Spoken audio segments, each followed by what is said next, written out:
Okay, good evening students. നമ്മളൊന്ന് CMA CATൻ്റെ previous year എക്സാമിന് വന്നിട്ടുള്ള ക്വസ്റ്റ്യൻ്റെ ഒരു ഡിസ്കഷൻ കണ്ടക്ട് ചെയ്യാന്നുള്ള ഉദ്ദേശത്തോടു കൂടിയിട്ടാണ് ഈ സെഷൻ വെച്ചിട്ടുള്ളത്. നിങ്ങളെല്ലാവരും എക്സാം അടുത്ത് നിൽക്കുന്ന സമയമാണ്, ഭയങ്കര ക്യൂരിയസ് ആയിരിക്കും, പലർക്കും ടെൻഷൻ ഉണ്ടാവും. ടെൻഷനൊന്നും അടിക്കേണ്ടതില്ല, ക്ലിയർ. എല്ലാവരും എഫേർട്ട് എടുത്തിട്ടുണ്ടെങ്കിൽ ഉറപ്പായിട്ടും പാസ്സാവും. അത്രത്തോളം കോംപ്ലക്സ് ആയിട്ടുള്ള ഒരു എക്സാം അല്ല ഇതുവരെ ചോദിച്ചു കണ്ടിട്ടുള്ളത് എന്ന് കരുതി പഠിക്കാതെ ഒരാൾക്ക് പാസ്സാകാൻ പറ്റുന്നതല്ല. ക്ലാസ്സസ് ഒക്കെ കൃത്യമായിട്ട് ഫോളോ ചെയ്ത് വന്നിട്ടുള്ള ഒരാളെ സംബന്ധിച്ചിടത്തോളം പാസ്സാകാൻ ഒട്ടും ബുദ്ധിമുട്ടില്ലാത്ത രീതിയിലുള്ള ഒരു സെറ്റപ്പ് ആണ്, അല്ലെങ്കിൽ ഒരു കൈൻഡ് ഓഫ് എക്സാം ആണ് പൊതുവെ കാറ്റിൻ്റെ കേസിൽ ഉണ്ടാവാറ്. ഭയങ്കരമായിട്ട് ഫിൽട്ടർ ചെയ്യുന്ന രീതിയിലുള്ള ഒരു ക്വസ്റ്റ്യൻ ഒന്നും ചോദിക്കാറില്ല. അപ്പോൾ 40 ക്വസ്റ്റ്യനാണ് ഉണ്ടാവുക, 40 മാർക്കിനാണ് ലോ എന്ന് പറയുന്ന പോർഷൻ ഉള്ളത്. നിങ്ങൾക്കറിയാം, ഏകദേശം 10-15ഓളം ആക്ടുകൾ ഈ ലോയുമായി ബന്ധപ്പെടുത്തിയിട്ട് നിങ്ങളുടെ CMAയുടെ കാറ്റ് സിലബസിൽ ഉൾപ്പെടുത്തിയിട്ടുണ്ട്. CMA ഇന്ററായിട്ട് കമ്പയർ ചെയ്യുമ്പോൾ നിങ്ങളുടെ ആക്ടുകളുടെ കൗണ്ട് കൂടുതലാണ്. ഇന്ററായിട്ട് കമ്പയർ ചെയ്യുമ്പോൾ കുറച്ച് കൂടുതലായിട്ട് ഈ കാറ്റിനേക്കാളും കാറ്റിൽ കുറച്ചും കൂടി കൂടുതലായിട്ട് ഇന്ററിനേക്കാളും വരുന്നുണ്ട്. അപ്പോൾ എല്ലാ ചാപ്റ്റേഴ്സും ഡിസ്കസ് ചെയ്യാന്ന് പറയുന്നതൊന്നും പോസിബിൾ അല്ല. സോ നമ്മൾ ക്വസ്റ്റ്യൻസ് ഡിസ്കസ് ചെയ്യും, പിന്നെ ചില ടോപ്പിക്കുകൾ പറ്റുവാണെങ്കിൽ ഒന്ന് ജസ്റ്റ് ഒന്ന് അതിൻ്റെ കൂടെ ഒന്ന് പോകും. പിന്നെ കഴിഞ്ഞ എക്സാമിന് ചോദിച്ചിട്ടുള്ള ക്വസ്റ്റ്യൻ്റെ ഒരു പാറ്റേൺ, ലൈക്ക് ചാപ്റ്റർ വൈസ് എത്ര ക്വസ്റ്റ്യൻ ചോദിച്ചിട്ടുണ്ട് എന്നുള്ളതിനെ കുറിച്ചുള്ള ഒരു ഡിസ്കഷൻ തുടക്കത്തിൽ നമ്മൾ ചെയ്യും. ക്ലിയർ? ഇതാണ് ഇപ്പോൾ ഉദ്ദേശിക്കുന്നത്. ക്ലിയർ? പറ്റുന്നത്ര ഹെൽപ്ഫുൾ ആയിട്ടുള്ള ഈ സെഷൻ ഹെൽപ്ഫുള്ളായിട്ട് തന്നെ ഈ സെഷൻ വൈൻഡപ്പ് ചെയ്യാൻ പറ്റുമെന്ന് വിചാരിക്കുന്നു. ഓക്കെ, സോ ചാപ്റ്ററിൽ നമ്മൾ ഇതിൻ്റെ ഒരു വെയിറ്റേജ് അടിസ്ഥാനം പറയുകയാണെന്നുണ്ടെങ്കിൽ ഏറ്റവും കൂടുതൽ ക്വസ്റ്റ്യൻസ് വരുന്നത് ഇനീഷ്യലി വരുന്ന ആ ഒരു പോർഷൻസ് എന്നാണ്. ഇനീഷ്യലി എന്ന് പറയുമ്പോൾ നിങ്ങളുടെ സിലബസ് പ്രകാരം നോക്കുമ്പോൾ contract, sale of goods, partnership, ഇങ്ങനെ വരുന്ന ഒരു പോർഷൻ ഉണ്ട്. ഓക്കെ, അതിൽ നിന്നാണ് കൂടുതൽ ക്വസ്റ്റ്യൻസും ചോദിക്കാറുള്ളത്. അപ്പോൾ നമ്മൾ കഴിഞ്ഞ എക്സാമിന് ചോദിച്ചത്, അതായത് എക്സാക്ട്ലി ഇതുപോലെ തന്നെ കറക്റ്റ് ഫോളോ ചെയ്ത് വരണമെന്നില്ല, ചെറിയ വേരിയേഷൻസ് ഒക്കെ ഉണ്ടാവും. പക്ഷെ കഴിഞ്ഞ എക്സാമിന് ഫോളോ ചെയ്തിട്ടുള്ള ഒരു പാറ്റേൺ പ്രകാരം ഓരോ ചാപ്റ്ററിന് എത്ര ക്വസ്റ്റ്യൻ ഉണ്ടായിട്ടുണ്ടായിരുന്നു എന്നുള്ളത് നിങ്ങൊന്ന് പറഞ്ഞുതരാം. അപ്പോൾ നിങ്ങൾക്ക് ഏതിൽ ഫോക്കസ് ചെയ്യണം എന്നുള്ളതിനെ കുറിച്ച് ഒരു ഐഡിയ കിട്ടും. ചില കുട്ടികൾ ചോദിച്ചിരുന്നു, സാറേ ലേബർ ലോ പഠിക്കണം, അത് പഠിക്കണം, അത് പഠിക്കണം എന്നൊക്കെ ചോദിക്കാറുണ്ട്. അപ്പോൾ ആ കുട്ടികൾക്കും കൂടെ വേണ്ടിയിട്ടാണ് നമ്മളിത് പറയുന്നത്. ഓക്കെ മക്കളെ, സെറ്റല്ലേ? സോ ഇനീഷ്യലി നമുക്ക് കോൺട്രാക്ട് ആക്ട് എന്ന് ചോദിച്ചിട്ടുള്ളത് 8 ക്വസ്റ്റ്യൻ ആണ്. കോൺട്രാക്ട് ആക്ട് എന്ന് ചോദിച്ചിട്ടുള്ളത് 8 ക്വസ്റ്റ്യൻ ആണ്. പിന്നെ സെയിൽ ഓഫ് ഗുഡ്സ് ആക്ട് എന്ന് ചോദിച്ചിട്ടുള്ളത് 7 ക്വസ്റ്റ്യൻ ആണ്. സെയിൽ ഓഫ് ഗുഡ്സ് കോൺട്രാക്ട് എന്ന് തന്നെ 15 ക്വസ്റ്റ്യൻ. ക്ലിയർ? 15 ക്വസ്റ്റ്യന് ചോദിച്ചിട്ടുണ്ട്. ഇപ്പോൾ കോൺട്രാക്ടിൻ്റെ വെയിറ്റേജ് മാത്രം നോക്കുകയാണെങ്കിൽ തന്നെ അറൗണ്ട് 20% വെയിറ്റേജ് ആയി. ക്ലിയർ? 15 മാർക്കിനുള്ള ക്വസ്റ്റ്യൻ ചോദിച്ചിട്ടുള്ളത് കോൺട്രാക്ട് ആക്ടും സെയിൽ ഓഫ് ഗുഡ്സ് ആക്ടും ആണ്. നിങ്ങൾ ക്ലാസ് ശ്രദ്ധിച്ചാലും മനസ്സിലാവും, നമ്മൾ ഏറ്റവും കൂടുതൽ സമയം ചെലവഴിച്ചത് കോൺട്രാക്ട് ആക്ടും സെയിൽ ഓഫ് ഗുഡ്സ് ആക്ടും കവർ ചെയ്യാൻ വേണ്ടിയിട്ടായിരിക്കും. പിന്നീട് അത് കഴിഞ്ഞിട്ട് വരുന്നതാണ് പാർട്ട്ണർഷിപ്പ് ആക്ട്. പാർട്ട്ണർഷിപ്പ് ആക്ട് എന്നൊരു 3 ക്വസ്റ്റ്യൻ ആണുള്ളത്. പിന്നീട് ഏറ്റവും കൂടുതൽ ക്വസ്റ്റ്യൻ ചോദിച്ച് കണ്ടിട്ടുള്ളത് ബാങ്കിങ് ഏരിയ എന്നാണ്. ബാങ്കിങ്ങിൻ്റെ ഏരിയയിൽ നിന്ന് ചോദിച്ചിട്ടുള്ള ക്വസ്റ്റ്യൻ എന്ന് പറയുന്നത് 7 ക്വസ്റ്റ്യൻ ആണ്. ബാങ്കിങ്ങിൻ്റെ ഏരിയയിൽ എന്ന് പറയുമ്പോൾ നമ്മൾ കൂടുതലായിട്ട് ഫോക്കസ് ചെയ്തിട്ടുള്ള നെഗോഷ്യബിൾ എന്നും മറ്റൊക്കെ തന്നെയാണ് അധിക ക്വസ്റ്റ്യൻസും വന്നിട്ടുള്ളത്. പിന്നെ വരുന്ന ടോപ്പിക്കിലേക്ക് വരുന്ന സമയത്ത് ഇപ്പോൾ ലേബർ ലോസിലേക്ക് വരുമ്പോൾ ഗ്രാറ്റുവിറ്റിയിൽ നിന്ന് 2 ക്വസ്റ്റ്യൻ ചോദിച്ചിട്ടുണ്ട്. ഗ്രാറ്റുവിറ്റിയിൽ നിന്ന് 2 ക്വസ്റ്റ്യൻ ചോദിച്ചിട്ടുണ്ട്. ബോണസ് നിന്ന് ആകെ ഒരു ക്വസ്റ്റ്യൻ മാത്രമേ ഉള്ളൂ. പിന്നെ ഫാക്ടറീസ് ആക്ട് നിന്നും ഒരു ക്വസ്റ്റ്യനെ ചോദിച്ചിട്ടുള്ളൂ. പിന്നെ പേയ്മെന്റ് ഓഫ് വേജസ് നിന്ന് ഒരു ക്വസ്റ്റ്യൻ ഉണ്ടായിട്ടുള്ളൂ. പിന്നെ PF വരുമ്പോൾ EPF ESI ഏരിയ എന്ന് ചോദിച്ചത് ഒരു ക്വസ്റ്റ്യനാണ്. അപ്പോൾ ലേബർ ലോ പഠിക്കണമെന്ന് ചോദിക്കുന്നവരോട് എനിക്ക് പറയാനുള്ളതാണ്, ഈ മൊത്തം തീർന്ന് 2, 3, 4, 5, 6 മാർക്കിനുള്ള ക്വസ്റ്റ്യൻ ലേബർ ലോ എന്ന് ചോദിച്ചിട്ടുണ്ട്. 6 ക്വസ്റ്റ്യൻസ് ചോദിച്ചിട്ടുള്ളത് ലേബർ ലോ എന്നാണ്. ക്ലിയർ? പല പല ഏരിയാസിനായിട്ട്. അപ്പോൾ അതിൽ നിന്ന് ഇത് സ്കിപ്പ് ചെയ്യണം, അത് സ്കിപ്പ് ചെയ്യണം എന്നൊക്കെ ചോദിക്കുമ്പോൾ അങ്ങനെ പർട്ടിക്കുലർലി ഒരു ഇതിൽ നിന്നല്ല ക്വസ്റ്റ്യൻ ഫുള്ള് ചോദിക്കുന്നത്. ചില സമയത്ത് ഫാക്ടറീസ് ആക്ടിൽ നിന്നും ഒന്നിൽ കൂടുതൽ ചോദ്യങ്ങൾ ചോദിക്കാറുണ്ട്. അങ്ങനെയൊക്കെ ഉണ്ടാവാറുണ്ട്. 3 ചോദ്യം വരെ ചോദിച്ച അറ്റംപ്റ്റുകൾ ഉണ്ടായിട്ടുണ്ട്. ഓക്കെ, പിന്നെ വരുന്നത് കമ്പനി ലോയിൽ നിന്നും 4 ക്വസ്റ്റ്യൻസ് ഉണ്ടായിട്ടുണ്ട്. LLP നിന്ന് 2 ക്വസ്റ്റ്യൻ ഉണ്ടായിട്ടുണ്ട്. ആൻഡ് ഫൈനലി എത്തിക്സ് നമ്മൾ ആ ഒരു നിങ്ങളെ പോയിന്റായിട്ട് കൊടുത്തുള്ള ഒരു ഭാഗമാണ് ഞങ്ങളത് വായിക്കാൻ പറഞ്ഞിട്ടുണ്ടായിരുന്നു. ആ ഒരു എത്തിക്സിൻ്റെ ഒരു പോർഷന് ഒരു 3 ക്വസ്റ്റ്യൻ ഉണ്ട്. ക്ലിയർ? ഇങ്ങനെയാണ് ടോട്ടൽ ക്വസ്റ്റ്യൻ്റെ ഒരു പാറ്റേൺ വരുന്നത്. അപ്പോൾ ഏറ്റവും കൂടുതൽ ക്വസ്റ്റ്യൻ വെയിറ്റേജ് വരുന്ന ഇനീഷ്യലി വരുന്ന ഈ ഒരു പോർഷൻ തന്നെയാണ്. ക്ലിയർ? കണ്ടു കഴിഞ്ഞാൽ മനസ്സിലാക്കാൻ പറ്റും. 25 ക്വസ്റ്റ്യൻ ഔട്ട് ഓഫ് 40 ക്വസ്റ്റ്യൻസിൽ 25 ക്വസ്റ്റ്യൻസും ചോദിച്ചിട്ടുള്ളത് ഈ ഏരിയയാണ്. ഒരു 6 ക്വസ്റ്റ്യൻ നമുക്ക് ലേബർ ലോ എന്നുണ്ട്. പിന്നെ കമ്പനി ലോ ആൻഡ് LLP ശരിക്ക് നമ്മുടെ ഈ ഫസ്റ്റ് ഏരിയയുടെ പാർട്ട് തന്നെയാണ്. അങ്ങനെയാണ് ഇവിടെയാണ് ശരിക്കും LLPയുടെ 2 ക്വസ്റ്റിനും കൂടെ വരേണ്ടത്. അങ്ങനെ 27 ക്വസ്റ്റിൻ അവിടെ തന്നെ വരും. പിന്നെ കമ്പനി ലോ എന്നൊരു 4 ക്വസ്റ്റിനും എത്തിക്സ് എന്നൊരു 3 ക്വസ്റ്റിനും. ഇങ്ങനെയാണ് ഇതിൻ്റെ ഒരു പാറ്റേൺ വരുന്നത്. ഓക്കെ, അപ്പോൾ ഓക്കെ ആണെന്ന് വിചാരിക്കുന്നു. ഏകദേശം ഒരു വെയിറ്റേജും ഇവിടെ കോൺസെൻട്രേറ്റ് ചെയ്യണം എന്നുള്ള കാര്യത്തിലേക്ക് നിന്ന് ഒരു ഐഡിയ ഉണ്ടാവും. ഇനീഷ്യലി വരുന്ന ഒരു ഏരിയ 4 ചാപ്റ്റേഴ്സ് ഇൻക്ലൂഡിങ് LLP ആണ് നിങ്ങൾ കൂടുതൽ ഫോക്കസ് ചെയ്യേണ്ടത്. കാരണം അവിടുന്ന് മാത്രം ഏകദേശം 27 ക്വസ്റ്റ്യൻസ് ചോദിച്ചിട്ടുണ്ട്. 40 മാർക്കിൽ 27 എന്ന് പറയുമ്പോൾ it's very high weightage. Okay, അപ്പോൾ ലെറ്റ്സ് ബിഗിൻ. നമുക്ക് ഇനി ക്വസ്റ്റ്യൻ ഡിസ്കഷനിലേക്ക് കടക്കാം. എടാ, ഫസ്റ്റത്തെ question, the source of law of contract is Indian contract act 1872. പിന്നെ അതുപോലെ judicial decisions, customs or usage of trade. ഇതിലേതാ ഉത്തരം? ഒന്നാലോചിച്ച് നോക്കി. അറിയാവുന്നൊരു ഉത്തരം പറയണേ. ഓക്കെ, അറിയാം, ഡി ആണ്. വെറും കോൺട്രാക്ട് ആക്ട് മാത്രമല്ല, ജുഡീഷ്യൽ ഡിസിഷൻസ് ഓൾറെഡി എടുത്തിട്ടുള്ള കേസിലോ ഇതിൻ്റെ സോഴ്സായിട്ട് മാറും. പിന്നെ ചില കസ്റ്റം, അതുപോലെ ട്രേഡ് യൂസേജുകൾ, ഇതെല്ലാം ഇതിൻ്റെ സോഴ്സായിട്ട് വരുന്ന കാര്യങ്ങളാണ്. ക്ലിയർ? പിന്നെ വാലിഡ് എഗ്രിമെന്റ് ഇല്ലീഗലാണോടാ? വാലിഡ് എഗ്രിമെന്റ് ഇല്ലീഗലാണോ? അല്ല. വാലിഡ് എഗ്രിമെന്റ് നോട്ട് വോയിഡ് അബിനീഷ്യോ എന്ന് പറഞ്ഞു കഴിഞ്ഞാൽ വോയിഡ് അബിനീഷ്യോ അല്ല. ശരിയല്ലേ? വാലിഡ് എഗ്രിമെന്റ് എന്ന് പറയുന്നത് വോയിഡ് അബിനീഷ്യോ അല്ലല്ലോ. ക്ലിയർ? അപ്പോൾ ഇതായിരിക്കും കറക്റ്റ് എന്ന് വിചാരിക്കും. ബാക്കിയുള്ള ആൻസേഴ്സ് നോക്കണം. May or may not be illegal. Legal ആകാം, ഇല്ലീഗൽ അല്ലാതിരിക്കാം. ഒരിക്കലും വാലിഡ് എഗ്രിമെന്റ് ഇല്ലീഗൽ ആവും അല്ല. പിന്നെ none of the above. Clear? അപ്പോൾ ആൻസർ എന്ന് പറയുന്നത് ബി തന്നെയാണ്. പിന്നെ നമ്മൾ നെക്സ്റ്റ് ക്വസ്റ്റ്യനിലേക്ക്, തേർഡ് ക്വസ്റ്റ്യനിലേക്ക് പോകുന്ന സമയത്ത്, acceptance in ignorance of the offer is. Clear? Offer അറിയാണ്ടുള്ള അക്സെപ്റ്റൻസ് വാലിഡ് ആണോ, ഇൻവാലിഡ് ആണോ, വോയിഡ് ആണോ, വോയിഡബിൾ ആണോ? എന്താണ് ഉത്തരം? വാലിഡ് ആണോ, ഇൻവാലിഡ് ആണോ, വോയിഡ് ആണോ, വോയിഡബിൾ ആണോ? പറ. എന്താ ഉത്തരം? വാലിഡ് ആണോ, ഇൻവാലിഡ് ആണോ, അത് വോയിഡ് ആണോ, വോയിഡബിൾ ആണോ? എന്താണ് ഉത്തരം? പറ. എടാ, ഓഫർ അറിയാതെ ആക്സെപ്റ്റ് ചെയ്യാൻ പറ്റുമോ? ഇൻവാലിഡ് ആണ്. ക്ലിയർ ആണോ?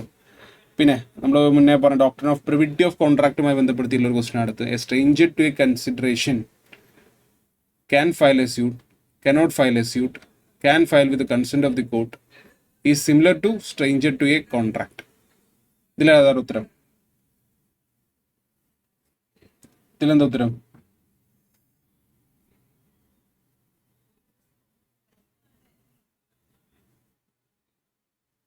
നമ്മൾ പറയുന്നത് there can be a stranger to a consideration but not a stranger to a contract. അപ്പോൾ കോൺട്രാക്റ്റുമായി ബന്ധപ്പെടുത്തിയിട്ട് സ്ട്രേഞ്ചർക്ക് സ്യൂ ചെയ്യാൻ പറ്റുമോ? ഇല്ല. cannot file a suit. പിന്നെ വരുന്നതാണ്, the validity of contract is not affected by mistake of fact, mistake of Indian law, misrepresentation, fraud. ഇതിലേതാണ് കോൺട്രാക്ടിൻ്റെ validity affected ആവാത്ത കാര്യം എന്ന് പറയുന്നത്? എന്താ? മിസ്റ്റേക്ക് ഓഫ് ഫാക്ട് ആണോ, മിസ്റ്റേക്ക് ഓഫ് ഇന്ത്യൻ ലോ ആണോ, മിസ്റെപ്രസെൻറ്റേഷൻ ആണോ, ഫ്രോഡ് ആണോ? ഏതാണ് വേം പറ. എടാ, മിസ്റ്റേക്ക് ഓഫ് ഇന്ത്യൻ ലോ അല്ലേ? നമ്മളിതുമായി ബന്ധപ്പെടുത്തിയിട്ട് ഒരു ലാറ്റിൻ മാക്സിം ക്ലാസ്സിൽ ഡിസ്കസ് ചെയ്തിട്ടുണ്ട്. ദാറ്റ് ഈസ് ഇഗ്നോറൻഷ്യ ജൂറിസ് നോൺ എക്സ്ക്യൂസാറ്റ്. Ignorantia juris non excusat.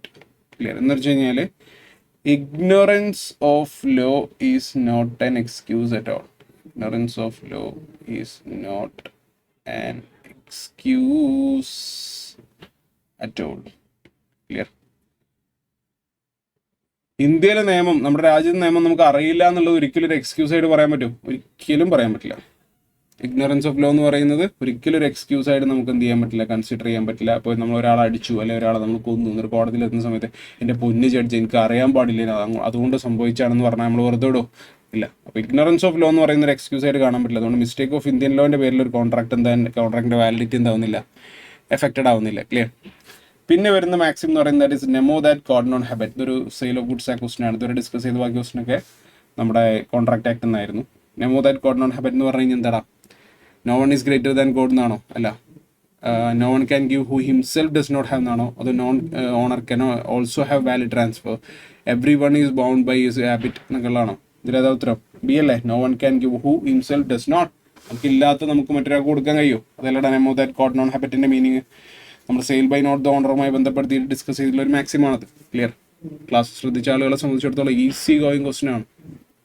പിന്നെ വരുന്നതാണ് dash means as much as merited or earned in contract payment. Wager, injunction order, കോണ്ടം മെറിറ്റ്, none of the above. As much as earned എന്ന് പറയുമ്പോൾ ഏതാടാ? ആസ് മച്ച് ആസ് മെറിറ്റഡ് അല്ലെങ്കിൽ ആസ് മച്ച് ആസ് ഏൺഡ് എന്ന് പറഞ്ഞു കഴിയുമ്പോൾ ഏതാടാ? കോണ്ടം മെറിറ്റ് അല്ലേ? ക്ലിയർ. കോണ്ടംപറേറ്റ് എന്ന് പറഞ്ഞു കഴിഞ്ഞാൽ അവിടെ എത്രത്തോളം നമ്മൾ വർക്ക് ചെയ്തു അതിനുള്ളത് ക്ലെയിം ചെയ്തെടുക്കുക എന്നുള്ളതുമായി ബന്ധപ്പെടുത്തിയിട്ടുള്ള നമ്മുടെ ബ്രീച്ച് ഓഫ് കോൺട്രാക്റ്റുമായി ബന്ധപ്പെടുത്തിയിട്ടുള്ള ഒരു സൊല്യൂഷനാണ് suit for contemporary. As much as earned അല്ലെങ്കിൽ ആസ് മച്ച് ആസ് മെറിറ്റഡ് നമ്മൾ ക്ലാസ്സിൽ പറഞ്ഞിട്ടുണ്ട്. പിന്നെ dash is or are not the example of supervening possibility. Lockout, civil disobedience, strike, ഇതിൽ ഏതാണ് സൂപ്പർ വിനിങ് ഇമ്പോസിബിലിറ്റിയുടെ എക്സാമ്പിളായിട്ട് കൺസിഡർ ചെയ്യാത്തതാണ്. ക്ലിയർ. ഇതിൽ ഏതും നമ്മൾ സൂപ്പർ വിനിങ് ഇമ്പോസിബിലിറ്റിയുടെ എക്സാമ്പിളായിട്ട് കൺസിഡർ ചെയ്യാറില്ല. ക്ലിയർ. അതിൻ്റെ ഭാഗമായിട്ട് കൺസിഡർ ചെയ്യുന്ന ഏരിയാസ് എല്ലാം ഈ ചോദിപ്പാറുള്ളൂ. Clear. Answer is all of the above. നിങ്ങൾ ശ്രദ്ധിച്ചു കഴിഞ്ഞാൽ ഇതിൽ ഒരുപാട് ക്വസ്റ്റ്യൻസിന് ഈ ഓൾ ഓഫ് ദി എബോവ് ഉത്തരം ഇങ്ങനെ വരുന്നുണ്ട്. ക്ലിയർ. കുറച്ചും കൂടെ ഒബ്ജക്റ്റീവ് കൈൻഡ് ഓഫ് എക്സാമുകളിൽ ശരിക്കും സ്റ്റുഡൻസിനെ ഹെൽപ്പ് ചെയ്യുക. കാരണം രണ്ടെണ്ണം നമുക്കറിയാം, അതിൽ ഒരു ഓൾ ഓഫ് ദ ബോ ഉണ്ടെന്നുണ്ടെങ്കിൽ സ്വാഭാവികമായിട്ട് അതിന് ഉത്തരം എന്തായിരിക്കും? ഓൾ ഓഫ് ദ ബോ ആയിരിക്കും. ക്ലിയർ. അപ്പോൾ ആ രീതിയിലുള്ള ചില ട്രിക്സ് ഒക്കെ നിങ്ങൾക്ക് യൂസ് ചെയ്യാം.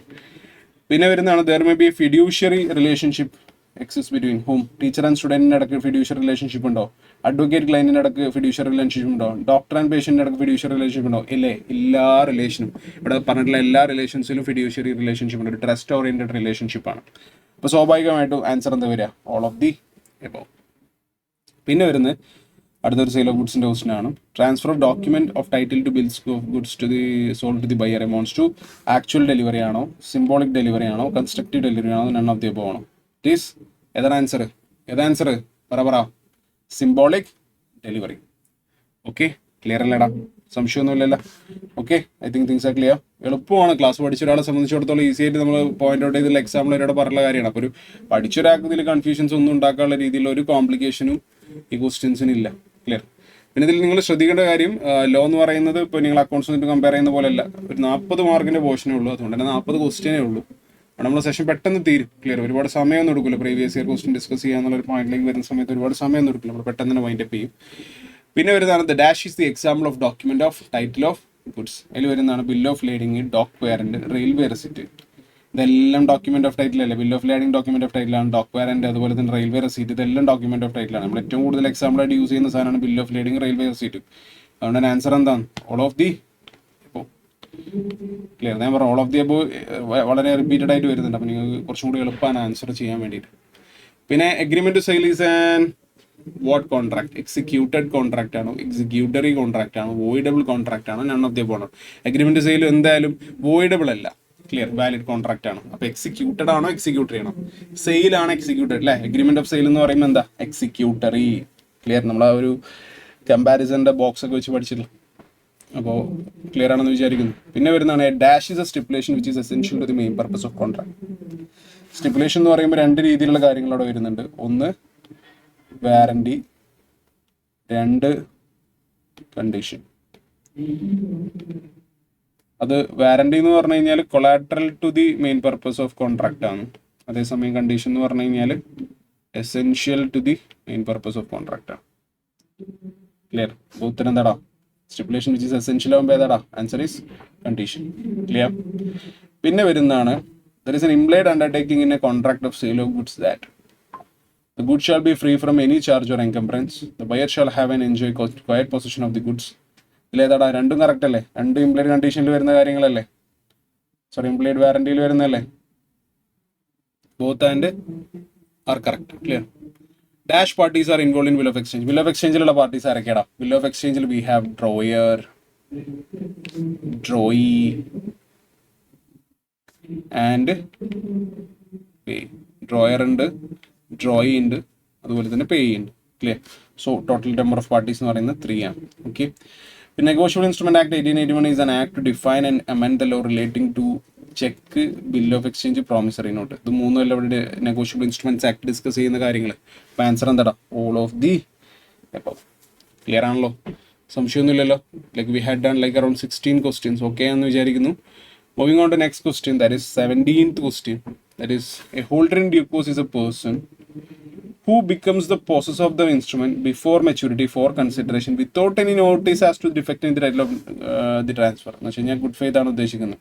അപ്പോൾ നമ്മളൊരു ഹോൾഡർ എപ്പോഴാണ് ഹോൾഡർ ഇൻ ഡ്യൂ കോഴ്സ് ആവുന്നുള്ള ക്ലാസ്സിൽ പറഞ്ഞിട്ടുണ്ട്. എങ്ങനെയാണ്? Before maturity for consideration in good faith ആണ് ഒരാൾ ഇൻസ്ട്രുമെന്റ് റിസീവ് ചെയ്യുന്നുണ്ടെങ്കിൽ അവിടെ ആ ഹോൾഡർ എന്തായി മാറും? ഹോൾഡർ ഇൻ ഡ്യൂ കോഴ്സ് ആയി മാറും. So the answer is all of the above. A banker may refuse a customer's check. A എപ്പോഴൊക്കെയാണ് റെഫ്യൂസ് ചെയ്യാൻ പറ്റുക എന്നുള്ളതാണ് ഒരു കസ്റ്റമറുടെ ചെക്ക്. അതിൽ we have cheque is posted and presented before due date. Insufficiency of funds cheque not presented properly for instance after business hours. All of the എപ്പോഴാണ് like insufficiency of ഫണ്ട്സിന്റെ പേരിൽ നമുക്ക് ചെക്ക് എന്ത് ചെയ്യാൻ പറ്റും? റെഫ്യൂസ് ചെയ്തൂടെ? Properly present ചെയ്തില്ലേ refuse ചെയ്തൂടെ? അതുപോലെ തന്നെ ചെക്ക് ബിഫോർ ഡ്യൂ ഡേറ്റ് ആണ് പ്രസന്റ് ചെയ്തിട്ടുള്ളത്. അപ്പോൾ സ്വാഭാവികമായിട്ടും ഇത് രണ്ടും തന്നെ കണ്ടു കഴിഞ്ഞാൽ ഇത് രണ്ടും ഉണ്ട് എന്നുള്ളതിൻ്റെ ഒരു പോയിന്റിൽ തന്നെ നിങ്ങൾക്ക് ഏത് ഉത്തരം എഴുതാൻ പറ്റും? All of the above is the answer. Okay. പിന്നെ promissory notes dash parties are involve. 2 parties അല്ലടാ. ആരൊക്കെ പാർട്ടീസ്? മേക്കറും ഉണ്ടാവും, പേ ഉണ്ടാവും. ക്ലിയർ? പ്രോമിസറി നോട്ടിൽ 2 പാർട്ടീസ് മാത്രമേ ഉള്ളൂ. പിന്നെ ചെക്ക് ബിൽ ഓഫ് എക്സ്ചേഞ്ച് അല്ലടാ. ചെക്ക് എന്ന് പറയുന്നത് ഒരു ബിൽ ഓഫ് എക്സ്ചേഞ്ച് ആണ്. Cheque is A bill of exchange drawn on A specified banker എന്ന് പറയും. ഡ്രോൺ ഓൺ എ സ്പെസിഫൈഡ് ബാങ്കറിന്റെ മേലെ ഡ്രോ ചെയ്തിട്ടുള്ള ഒരു ബിൽ ഓഫ് എക്സ്ചേഞ്ചിനെയാണ് നമ്മൾ ചെക്ക് എന്ന് പറയുന്നത്. വിച്ച് മീൻസ് ചെക്കിന്റെ കേസിൽ എപ്പോഴും ഡ്രോയി എന്ന് പറയുന്ന ആരായിരിക്കും? Drawee is always a bank. Drawee is always a bank. അപ്പൊ ഇതിനെ ഇതിൽ ഡിഫൈൻ ചെയ്തിരിക്കുന്നത് ജനറൽ ക്ലോസിൽ reserve bank of India bank regulation negotiable instruments ഏതിലാടാ? ഈസി അല്ലേ? Negotiable instruments act 1881. Cheque, promissory note, bill of exchange ഒക്കെ ഇതിലാണ്. സെക്ഷൻ 4, 5, 6 ആണ് ചെക്കിനെ ഡിഫൈൻ ചെയ്തിരിക്കുന്ന സെക്ഷൻ എന്ന് പറയുന്നത്. സെക്ഷൻ 6 ഓഫ് നെഗോഷ്യബിൾ ഇൻസ്ട്രുമെന്റ്സ് ആണ്. പിന്നെ വരുന്നതാണ് the maker of a bill of exchange or cheque. Clear? Bill of exchange അല്ലെങ്കിൽ ചെക്കിന്റെ മേക്കർ നമ്മൾ പറയുന്ന പേരെന്താ? ഡ്രോയർ ആണോ, ഡ്രോയി ആണോ, പേയി ആണോ, ബാങ്കർ ആണോ? എന്താടാ? ബാങ്കർ അല്ല. Clear? Drawer, drawee, payee. Clear? ഈ 3 പേരുകളാണ് ഉള്ളത്. ഇൻസ്ട്രുമെന്റ് ഡ്രോ ചെയ്യുന്ന പേഴ്സന്റെ പേര് അല്ലെ മേക്കറുടെ പേര് എന്താടാ? ഡ്രോയർ അല്ലേ? ഡ്രോയറിൽ ഇൻസ്ട്രുമെന്റ് ഡ്രോ ചെയ്യുന്നത്. Clear? Maker of bill of exchange അല്ലെ ചെക്ക് നമ്മൾ പറയുന്ന പേരെന്ന് പറയുന്നത് ദാറ്റ് ഈസ് ഡ്രോയർ. ക്ലിയർ ആണല്ലോ? സംശയമൊന്നുമില്ലല്ലോടാ.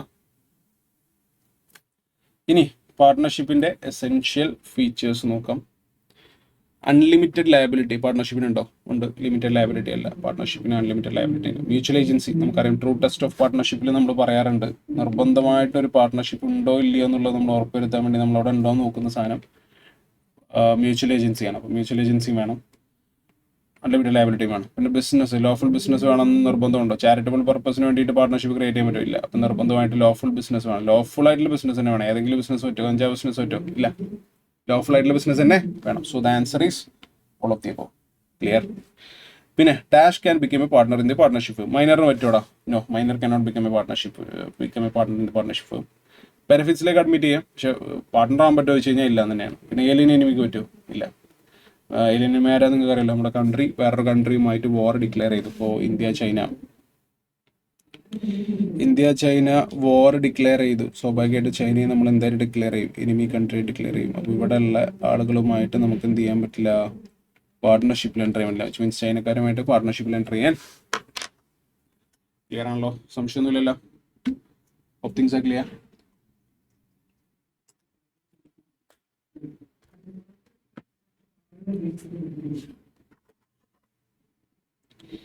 പിന്നെ വരുന്നതാണ് LLPയുടെ essential characteristics. Body corporate, LLP body corporate ആണ്. സെപ്പറേറ്റ് ലീഗൽ എൻറ്റിറ്റി അല്ലേ? യെസ്. പെർപെച്വൽ സക്സഷൻ ഇല്ലേ? Yes. So the answer is all of the above. LLPക്ക് ഓഡിറ്റ് മാൻഡേറ്ററി ആണോ എന്ന് ചോദിച്ചു കഴിഞ്ഞാൽ എല്ലാവർക്കും മാൻഡേറ്ററി അല്ല. നമ്മൾ ടേൺ ഓവർ ലിമിറ്റും കോൺട്രിബ്യൂഷൻ ലിമിറ്റും പറഞ്ഞിട്ടുണ്ട്. Turn over limit 40 lakhs, contribution limit 25 lakhs. അപ്പോൾ ആൻസർ എന്ന് പറയുന്നത് A or B ആണോ, A and B ആണോ? That is A and B. Answer is A and B. Okay. അതൊക്കെ ഈസി ആയിട്ട് പഠിച്ചെടുക്കാൻ പറ്റുന്ന വളരെ സിമ്പിൾ ആയിട്ടുള്ള ടോപ്പിക്കാണ്. നമ്മൾ ഒരു LLP എന്നൊക്കെ പറഞ്ഞാൽ നിങ്ങളുടെ മെറ്റീരിയൽ ആകെ കുറച്ചേ ഉള്ളൂ. ക്ലിയർ? അപ്പോൾ ഇന്ന് 2 ക്വസ്റ്റ്യൻ ചോദിച്ചിട്ടുണ്ട്. Next, dash is not the implied authority of a partner. ഒരു പാർട്ണർക്ക് അയാളുടെ ഇംപ്ലൈഡ് അതോറിറ്റിയിൽ നിന്നുകൊണ്ട് ചെയ്യാൻ പറ്റാത്ത കാര്യങ്ങൾ. ക്ലിയർ? അപ്പോൾ ഇതിൽ നോക്കുന്ന സമയത്ത് admit any liability in a suit against firm, purchase goods on behalf of firm, settle accounts with the person dealing with firm, receive payments of ഡെപ്റ്റ് ഓഫ് ഫേം. ഇതിൽ ഗുഡ്സ് പർച്ചേസ് ചെയ്യാൻ പറ്റും, ഫേമുമായി ഡീൽ ചെയ്യുന്ന ആളുടെ അക്കൗണ്ട് സെറ്റിൽ ചെയ്യാൻ പറ്റും, പിന്നെ അതുപോലെ തന്നെ ഫേമിന്റെ ഡെപ്റ്റ് റിസീവ് ചെയ്യാൻ പറ്റും. ഇതിൽ പറ്റാത്ത എന്താ? Admit any liability in a suit against firm അല്ലേ? So the answer is A. പറ്റാത്ത കാര്യം, ഇംപ്ലൈഡ് അതോറിറ്റിയിൽ നിന്നോട് ചെയ്യാൻ പറ്റാത്ത കാര്യം ഇതാണ്. ഓക്കെ, ഐ തിങ്ക് ക്ലിയർ ആണെന്ന് വിശ്വസിക്കുന്നു. ജസ്റ്റ് നോക്കിയാൽ മതി. ഇംപ്ലൈഡ് അതോറിറ്റിയിൽ നിന്നോട് ചെയ്യാൻ പറ്റാത്ത കാര്യങ്ങളായിട്ട് നിങ്ങളുടെ മെറ്റീരിയലിൽ ലിസ്റ്റ് ആയിട്ട് ഇത് കൊടുത്തിട്ടുണ്ട്. ക്ലിയർ? ജസ്റ്റ് വായിച്ചിട്ടുണ്ടെന്നുണ്ടെങ്കിൽ മനസ്സിലാവും. ഓക്കെ. പിന്നെ പേയ്മെന്റ് ഓഫ് ഗ്രാറ്റുവിറ്റി ആക്ട് 1972 പ്രകാരം പെർമിസിബിൾ ആയിട്ടുള്ള മാക്സിമം ഗ്രാറ്റുവിറ്റി പേയബിൾ എത്രയാണെന്നുള്ളതാണ്. We have 25 lakhs, 20 lakhs, 5 lakhs, 3.5 lakhs. എത്രയുടെ ഉത്തരം? Initially it was 3.5. പിന്നീട് അതിനെ അമെൻഡ് ചെയ്ത് 10 ആക്കി, പിന്നെ അതിനെ അമെൻഡ് ചെയ്താക്കിയത് എത്രയെന്ന് വെച്ച് കഴിഞ്ഞാൽ 20 lakhs ആണ്. So answer is not 5 lakhs, not 3.5 lakhs, not 25 lakhs. It is the answer is 20 lakhs. 20 lakhs ആണ് മാക്സിമം ഗ്രാറ്റുവിറ്റി പേബിൾ. ഒരുപാട് തവണ ചോദിച്ചിട്ടുള്ള ക്വസ്റ്റൻ ആണ്. മൾട്ടിപ്പിൾ ടൈംസ് ക്യാറ്റിന് തന്നെ ചോദിച്ചിട്ടുണ്ട്, വേറെ പല എക്സാമുകൾക്കും ചോദിച്ചിട്ടുണ്ട്. Very important question. ക്ലിയർ? പിന്നെ ഒരു ഗ്രാറ്റുവിറ്റിയുടെ കേസിൽ നമ്മൾ ലൈക്ക് ആ ഒരു സർവീസിലേക്ക് ക്വാളിഫൈ ആവണമെന്നുണ്ടെങ്കിൽ എത്ര വർഷത്തെ സർവീസ് നമുക്ക് വേണം? ഈ ലൈക്ക് 15 years ഉണ്ട്, 10 years ആണോ, 5 years ആണോ? ക്ലിയർ? നമ്മൾ കണ്ടിന്യൂഡ് ഇയർ ഓഫ് സർവീസ് എന്നൊക്കെ പറഞ്ഞിട്ട് നമ്മൾ ഡിസ്കസ് ചെയ്തിട്ടുണ്ട്. അപ്പോൾ എത്ര വർഷം? 15 ആണോ? അല്ല. 10 ആണോ? അല്ല. എത്രയാണ് പിന്നെ? 5 years. 5 years. ക്ലിയർ? ഇവർക്കാണ് ഗ്രാറ്റുവിറ്റി എലിജിബിലിറ്റി ഉള്ളത്.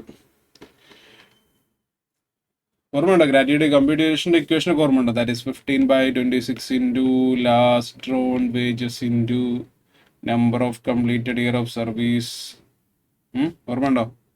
Including further in excess of 6 months എന്നൊക്കെ പറഞ്ഞിട്ട് ഓർമ്മയുണ്ടോ ഇക്വേഷൻ? ക്വസ്റ്റ്യനൊക്കെ ചെയ്തിരുന്നു നമ്മൾ ക്ലാസ്സിൽ. ക്ലിയർ? ചോദിക്കാറില്ല, മേ ബി ചോദിക്കില്ലെന്ന് പറയാൻ പറ്റില്ല, അപ്പം നമ്മൾ പഠിച്ചു വെക്കുന്നതല്ല. ഓക്കെ. നെക്സ്റ്റ് ഗുഡ്സ് എന്ന് പറയുമ്പോൾ ഫ്യൂച്ചർ ആവാം, കണ്ടിജൻ്റ് ആവാം, എക്സിസ്റ്റിംഗ് ആവാം. ക്ലിയർ? ഇതിൽ ഏത് ടൈപ്പൊക്കെ ഗുഡ്സ് ആവാൻ സാധ്യത ഉള്ളത്? ഫ്യൂച്ചർ ആവാം, കണ്ടിജൻ്റ് ആവാം, എക്സിസ്റ്റിംഗ് ആവാം. ഏതാണ് ഉത്തരം? വളരെ പോലെ ഫ്യൂച്ചർ ആവാം, കണ്ടിജൻ്റ് ആവാം, എക്സിസ്റ്റിംഗ് ആവാം അല്ലേ? Answer is that is all of the above. ഇനി as per the payment of bonus act 1965, bonus act 1965 പ്രകാരം out of the employer shall pay the maximum bonus up to -% of salary or wage during the accounting year. എത്ര percentage ആണ് നമുക്ക് maximum bonus പേ ചെയ്യാൻ പറ്റുന്നതല്ല ചോദ്യം. Yes, maximum bonus. Maximum bonus എന്ന് പറഞ്ഞു കഴിഞ്ഞാൽ എത്രയാണ്? That is 20%. Answer is 20%. നമ്മൾ ബോക്സ് ആക്കിയിട്ട് മിനിമം ബോണസ് ഒരു സൈഡിൽ, മാക്സിമം ബോണസ് ഒരു സൈഡിലൊക്കെ ആയിട്ട് വരച്ചൊക്കെ ചെയ്തിരുന്നു. ക്ലിയർ? അവിടെ നമ്മൾ എത്ര പെർസെൻറ്റേജ് ആണ് മാക്സിമം, എത്രയാണ് മിനിമം എന്നുള്ള കാര്യങ്ങളൊക്കെ ഡിസ്കസ് ചെയ്താണ്. I hope things are clear. ക്ലാസ്സിൽ വന്നിട്ടുള്ള ഒരു കുട്ടിയെ സംബന്ധിച്ചിടത്തോളം ഇതിൽ ഒരു കോംപ്ലിക്കേഷനും ഇല്ല, അത്രയ്ക്ക് എളുപ്പമുള്ള ക്വസ്റ്റ്യൻസ് ആണ് ചോദിച്ചിട്ടുള്ളൂ. Okay, I hope things are clear. പിന്നെ അടുത്ത് വരുന്നതാണ് as per the factories act 1948, canteen facility നമ്മൾ പ്രൊവൈഡ് ചെയ്യേണ്ടത് എത്ര വർക്കേഴ്സുള്ള ഫാക്ടറിയിലാണെന്നുള്ളത്. ക്ലിയർ? എത്രടാ? 100 ആണോ? അല്ല. 200 ആണോ? അല്ല. 300 ആണോ? അല്ല. That is 250. ഞാൻ പറഞ്ഞ ഫാക്ടറീസ് ആക്ടിൽ നിങ്ങളിങ്ങനെ നമ്പർ വരുന്ന ഏരിയാസ് കുറച്ചുണ്ട്, അതെല്ലാം നിങ്ങൾ നോക്കി വെക്കണമെന്ന് ഞങ്ങളടുത്ത് പറഞ്ഞിട്ടുണ്ട്. കാരണം ഇതാണ് ഒബ്ജക്റ്റീവായിട്ട് ചോദിക്കാൻ എപ്പോഴും ചാൻസസ് ഉള്ളത്. കാരണം ഒബ്ജക്റ്റീവിലേക്ക് വരുമ്പോൾ നമ്മൾ നമ്പേഴ്സിന് എപ്പോഴും നല്ല ഇമ്പോർട്ടൻസ് കൊടുക്കണം. കാരണം അങ്ങനത്തെ ഏരിയാസിൽ ക്വസ്റ്റ്യൻ ചോദിക്കാൻ ഇൻസ്റ്റിറ്റ്യൂട്ടിന് ഭയങ്കര എളുപ്പമാണ്. അപ്പോൾ പ്രത്യേകിച്ച് ഇങ്ങനത്തെ ഒരു കൈൻഡ് ഓഫ് എക്സാമിലെ സാധ്യതകൾ വളരെ കൂടുതലാണ്. ഓക്കെ. പിന്നെ പേയ്മെന്റ് ഓഫ് വേജസ് ആക്ട് പ്രകാരം no wage period shall exceed 1 month ആണോ, 3 months ആണോ, 2 months ആണോ, നൺ ഓഫ് ദ എബോവ് ആണോ? 3 ആണോ? അല്ല. 2 ആണോ? അല്ല. എത്രടാ? It is 1. ഒരു കാരണവശാലും വേജ് പീരീഡ് 1 month എക്സീഡ് ചെയ്യാൻ പാടില്ല. അതിനേക്കാളും കുറഞ്ഞ വേജ് പീരീഡ് വേണമെങ്കിൽ വെക്കാം, പ്രശ്നമില്ല. പക്ഷേ അതിനേക്കാളും 1 month എക്സീഡ് ചെയ്യുന്ന രീതിയിൽ വേജ് പീരീഡ് വെക്കാൻ പാടില്ല, നമ്മൾ ക്ലാസ്സിൽ ഡിസ്കസ് ചെയ്തിട്ടുണ്ട്. പിന്നെയാണ് EPF and miscellaneous provisions act പ്രകാരം the contribution which shall bring paid by the employer to the fund shall be dash of the basic wage D and returning allowance. 25% employer കോൺട്രിബ്യൂഷനാണ് ചോദിച്ചത്. 25 ആണോ, 15 ആണോ, 10 ആണോ? 25 അല്ല. 15 ആണോ? അല്ല. 10 ആണോ? അല്ല. എത്രയാണ്? 12% ആണ്. ഇതിന് പിന്നെ 8.33 ഒരു ഇതിലേക്കും 3.67 പോകുന്ന രീതിയിലുള്ള അപ്പോർഷൻമെന്റ് ഒക്കെ നമ്മൾ ക്ലാസ്സിൽ പറഞ്ഞിട്ടുണ്ട്. ഓക്കെ. അപ്പോൾ ആൻസർ എന്ന് പറഞ്ഞു കഴിഞ്ഞാൽ none of the above. Clear? Employer contribution 12% ആണ് വരുന്നത്. പിന്നെ DIN full form DIN, director identification number അല്ലേ? ഡയറക്ടേഴ്സ് ഇൻഡയറക്ട് നമ്പർ ആണോ? അല്ല. ഡയറക്ടർ ഐഡന്റിഫിക്കേഷൻ നമ്പർ ആണോ? യെസ്. ഡയറക്ട് ഇന്ത്യൻ നമ്പർ ആണോ? അല്ല. Your answer is directors identification number. Okay, I hope things are clear. സംശയമൊന്നുമില്ല എന്ന് വിചാരിക്കുന്നു. പിന്നെ കമ്പനിയുടെ സാലറി ഫീച്ചേഴ്സ് ഇതിൽ ഏതൊക്കെയാണെന്നുള്ളതാണ്. കമ്പനി സെപ്പറേറ്റ്ലി ലീഗലിറ്റി അല്ലേ? അതെ. ലിമിറ്റഡ് ലയബിലിറ്റി ആണോ? അതെ. പെർപച്വൽ സെക്ഷൻ ആണോ? അതെ. അപ്പോൾ ആൻസർ എത്രയാടാ? ആൻസർ എന്താടാ? Answer is all of the above. ഭയങ്കര എളുപ്പം ഫീൽ ചെയ്യുന്നില്ലേ? നിങ്ങൾ ക്വസ്റ്റ്യൻ കാണുന്ന സമയത്ത് ഭയങ്കര ഈസി ആയിട്ട് ഫീൽ ചെയ്യുന്നില്ലേ? ക്ലിയർ? ക്ലാസ്സസ് അറ്റൻഡ് ചെയ്യാത്ത ആൾക്കാരെ സംബന്ധിച്ചിടത്തോളം ഇനിയിപ്പോൾ ഇതിനേക്കാളും സിമ്പിളായ ക്വസ്റ്റ്യൻ ചോദിച്ചു കഴിഞ്ഞാൽ ഒന്നും തോന്നില്ല. പക്ഷേ ക്ലാസ് അറ്റൻഡ് ചെയ്ത ഒരു കുട്ടിയെ സംബന്ധിച്ചിടത്തോളം ഇത് വളരെ ഈസി ഗോയിങ് ആയിട്ട് അവർ ഭയങ്കരമായിട്ട് അവരുടെ കോൺഫിഡൻസ് ബൂസ്റ്റ് ആവാനൊക്കെ ഇത് ഹെൽപ്പ് ചെയ്യും. അത്രയ്ക്ക് എളുപ്പമുള്ള ക്വസ്റ്റ്യൻസ് ആണ് ചോദിച്ചിട്ടുള്ളത്.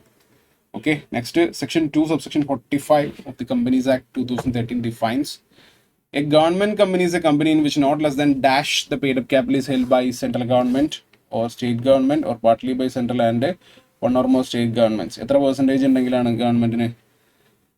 25 ആണോ, 51 ആണോ, 10 ആണോ, നൺ ഓഫ് ദി അബോവ് ആണോ? 25 അല്ല, 10 അല്ല. എത്രയാണ് ഉത്തരം? 51% അല്ലേ? 51%.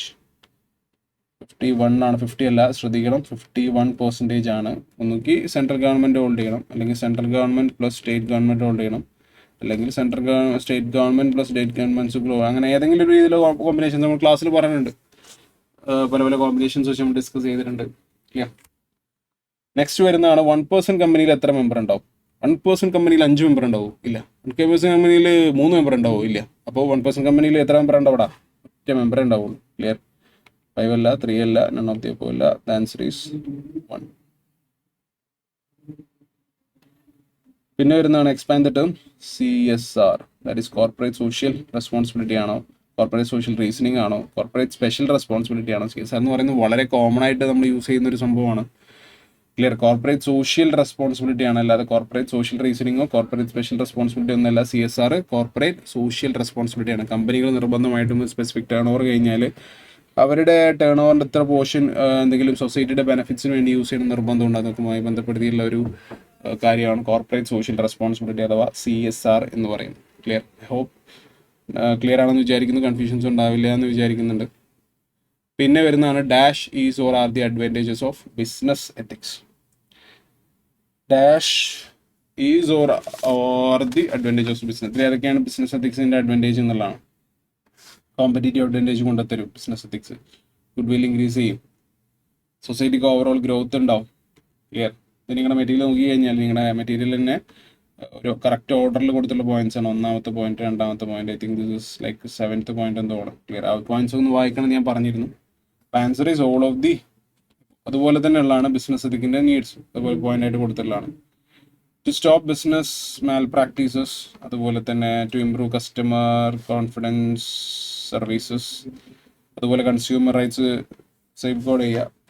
ഇതൊക്കെ ബിസിനസ് എത്തിക്സിൻ്റെ നീഡാണ്. ക്ലിയർ? ഇത് ഒന്നാമത്തെ പോയിന്റ് ആയിട്ടും ഇത് രണ്ടാമത്തെ പോയിന്റ് ആയിട്ടും നാലാമത്തെ പോയിന്റ് ആയിട്ടൊക്കെ നിങ്ങളുടെ മെറ്റീരിയൽ തന്നെ കൊടുത്തിട്ടുണ്ട്. ഈ കൂടുതൽ പോയിന്റ്സ് അവിടെ ഉണ്ട്. അപ്പം ഇതൊന്ന് വായിച്ച് ഫെമിലിയർ ആയിട്ടുള്ള ഒരാളെ സംബന്ധിച്ചിടത്തോളം ഈസിലി എഴുതാൻ പറ്റുന്നതാണ്. The answer is also all of the above. രണ്ടിൻ്റെ ഉത്തരം ഓൾ ഓഫ് ദി അബോവിനാണ്. എത്തിക്സിൽ വന്നിട്ടുള്ള ലാസ്റ്റ് ക്വസ്റ്റ്യൻസിൻ്റെ രണ്ടിൻ്റെയും അത്ര എളുപ്പമുള്ള ക്വസ്റ്റ്യനാണ് ചോദിച്ചിട്ടുള്ളത്. ക്വസ്റ്റ്യൻസ് കണ്ടു കഴിഞ്ഞാൽ തന്നെ നിങ്ങൾക്ക് ഏകദേശം ഒരു ധാരണ കിട്ടിയിട്ടുണ്ടാവും എന്താണ് ഒരു എക്സാമിൻ്റെ ഒരു സ്റ്റാൻഡേർഡ്, അല്ലെങ്കിൽ എന്താണ് അതിൻ്റെ ഒരു പാറ്റേൺ എന്നുള്ളതിനെ കുറിച്ച് ഒരു ഐഡിയ കിട്ടിയിട്ടുണ്ടാവും. So it will help you boost, അല്ലെങ്കിൽ it will be helping for your preparations. Okay, അപ്പോൾ ഞാൻ ജസ്റ്റ് ഒന്ന് കോൺട്രാക്ട് ആക്ടിൻ്റെ ഒരു ഏരിയ ജസ്റ്റ് ഒന്ന് ഡിസ്കസ് ചെയ്യാം. അപ്പോൾ നിങ്ങൾക്ക് ഒരു ഐഡിയ കിട്ടും. ബാക്കി എല്ലാ ചാപ്റ്റേഴ്സിലേക്കും ഒന്നും വർക്ക് കയറുന്നില്ല. കോൺട്രാക്ട് ആക്ട് മാത്രം ജസ്റ്റ് ഒന്ന് ഡിസ്കസ് ചെയ്തിട്ട് നമ്മൾ ഈ സെഷൻ എന്ത് ചെയ്യും, വൈൻഡപ്പ് ചെയ്യും. ഓക്കെ, സോ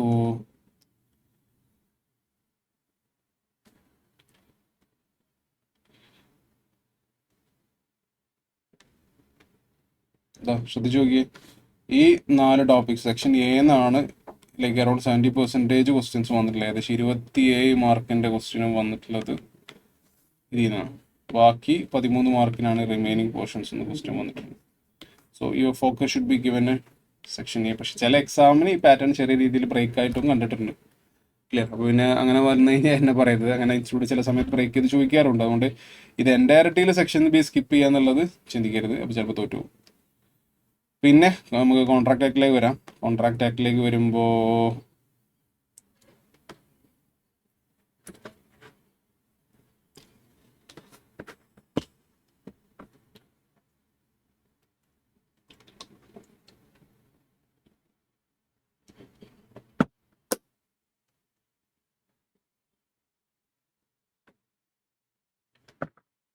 എന്താണ് contract? Agreement enforceable by law is a contract അല്ലേ? Contract is equal to agreement plus enforceability. What is agreement? Agreement എന്ന് പറയുന്നത് എന്താടാ? The person to whom the proposal is made. നമ്മളത് correct ചെയ്താൽ ഇവിടെ നിന്ന് വരാം. അത് ആദ്യം ഓഫർ ഉണ്ട്, ആ ഓഫറിനെ ഒരാൾ ആക്സെപ്റ്റ് ചെയ്യും. അപ്പോൾ അത് എന്തായി മാറും? പ്രോമിസായി മാറും. ആ promise or set of promises അല്ലേ? Promise or set of promises forming consideration for each. അതായത് പ്രോമിസും കൺസിഡറേഷനും കൂടെ ഉണ്ടെങ്കിൽ അത് എന്തായി മാറും? എഗ്രിമെന്റ് ആയി മാറും. Clear? Every promise and every set of promises forming consideration for each other is an agreement. ആ എഗ്രിമെന്റിനെ ലീഗലി എൻഫോഴ്സ് ചെയ്യാൻ പറ്റുകയാണെങ്കിൽ, അതിന് ലീഗൽ എൻഫോഴ്സിബിലിറ്റി ഉണ്ടെങ്കിൽ നമുക്കതിനെ എന്തായിട്ട് വിളിക്കാം? ലീഗൽ എൻഫോഴ്സിബിലിറ്റി ഉണ്ടെങ്കിൽ നമുക്കതിനെ കോൺട്രാക്ട് എന്ന് വിളിക്കാം. ക്ലിയർ? അതിൻ്റെ ഓർഡർ. ക്ലിയർ? ഒരു ഓഫർ ആദ്യം അക്സെപ്റ്റ് ചെയ്യുമ്പോൾ അത് പ്രോമിസായി മാറും. ആ പ്രോമിസിൽ അങ്ങോട്ടും ഇങ്ങോട്ടും കൺസിഡറേഷൻ ഫോം ചെയ്യുന്നുണ്ടെന്നുണ്ടെങ്കിൽ അത് എഗ്രിമെന്റ് ആയി മാറും. ആ അഗ്രിമെന്റ് നമുക്ക് ലീഗലി എൻഫോഴ്സ് ചെയ്യാൻ പറ്റുകയാണെന്നുണ്ടെങ്കിൽ ഇത് കോൺട്രാക്ട് ചെയ്യാൻ പറയും. എന്താണ് ലീഗൽ എൻഫോഴ്സ്മെന്റ് എന്നുള്ളത് ഉദ്ദേശിക്കുന്നത്? ചില കോൺട്രാക്ട് നമുക്ക് ലീഗലി എൻഫോഴ്സ് ചെയ്യാൻ പറ്റില്ല. ഇപ്പം ഞാൻ എൻ്റെ ഒരു ഫ്രണ്ടിനെ എൻ്റെ കസിൻ്റെ കല്യാണത്തിന് വിളിച്ചു, അവൻ വരാമെന്ന് പറഞ്ഞു, അവൻ വന്നില്ല.